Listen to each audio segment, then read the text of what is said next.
কোর্টে আগুন, বিভিন্ন জায়গায় আগুন, কেন এটা হচ্ছে?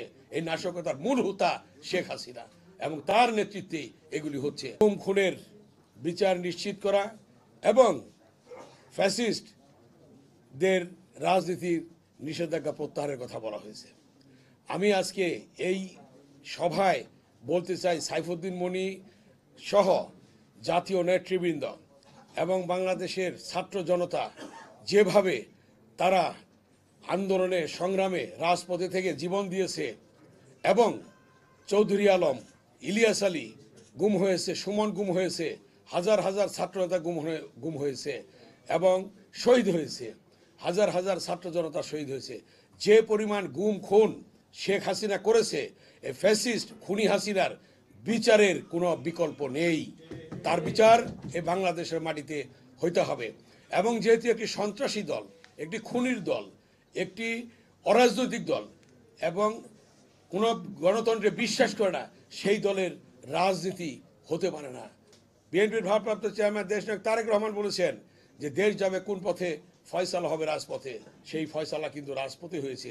তার সুদূর প্রসারী চিন্তা ভাবনা, তার বক্তব্য, তিনি বলেছেন যে রাজপথে ফয়সালা হবে। আপনারা দেখেছেন 52-এর ভাষা আন্দোলনে সালাম, বরকত, রফিকের রক্তের বিনিময়ে মায়ের ভাষা প্রতিষ্ঠা হয়েছিল, রাজপথে ফয়সালা হয়েছিল। 62-র শিক্ষা আন্দোলনে সেদিন ওয়াজুল্লাহ বাবুলের রক্তের বিনিময়ে শিক্ষার অধিকার প্রতিষ্ঠা হয়েছিল, সেদিন রাজপথে ফয়সালা হয়েছিল। এবং দীর্ঘ 16টি বছর যে আন্দোলন হয়েছে, সে আন্দোলনে হাজার হাজার ছাত্র জনতা শহীদ হয়েছে, চৌধুরী ইলিয়াস আলী, চৌধুরী আলম গুম হয়েছে এবং সেই সকল শহীদের রক্তের বিনিময়ে আজকে আমরা পেয়েছি নতুন বাংলাদেশ, অন্তর্বর্তীকালীন সরকার হয়েছে, নির্বাচন হবে। এই নির্বাচনে আজকে জাতীয়ভাবে যারা সেদিন আন্দোলনে অংশগ্রহণ করেছিলেন, তাদের মধ্যে যদি অনৈক্য হয় তাহলে ফ্যাসিস্টরা সুযোগ পেয়ে যাবে। সেই সুযোগটাই তারা নিচ্ছে। কেউ কেউ পিয়ার পদ্ধতির নামে নির্বাচন ভণ্ডুল করার চেষ্টা করছে, কেউ কেউ নির্বাচন বানচাল করার চেষ্টা করছে, কেউ কেউ বিভিন্নভাবে ষড়যন্ত্র করছে।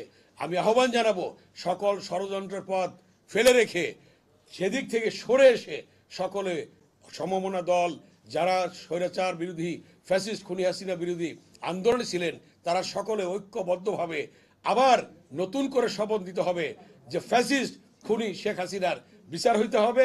সন্ত্রাসী রাজনৈতিক দল আওয়ামী লীগ যেটা নিষিদ্ধ ঘোষণা করা হয়েছে, সেটা নিষিদ্ধ থাকবে এবং বাংলাদেশ এগিয়ে যাবে স্বাধীন সার্বভৌমভাবে।